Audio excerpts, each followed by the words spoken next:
Wali Kota Makassar, Muhammad Ramdan Pomanto, mengambil langkah itu untuk mengejar target vaksinasi 1,1 juta warga. Hal itu sesuai arahan Presiden Joko Widodo dalam kunjungannya di Sulawesi Selatan beberapa waktu yang lalu.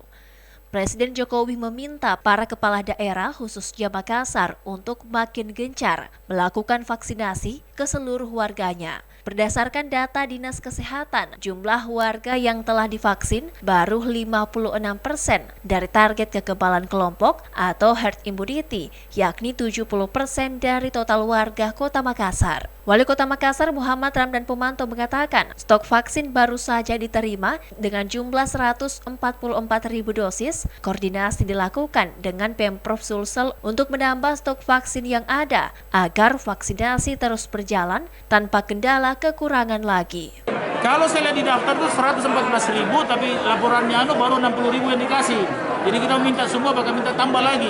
Ya, gitu. Target herd immunity kapan bisa dicapai? Target satu hari kalau dengan gerakan itu di luar TNI Polri 15.000. Sebelumnya, Wali Kota Makassar meminta vaksinasi serentak di 100 RT per hari, 100% segera direalisasikan oleh jajarannya. Dani Sapaan Akrab Wali Kota Makassar meminta jajarannya proaktif mempercepat proses vaksinasi pada seluruh warga yang menjadi sasaran. Ira, Fajar TV dan Fajar Radio melaporkan.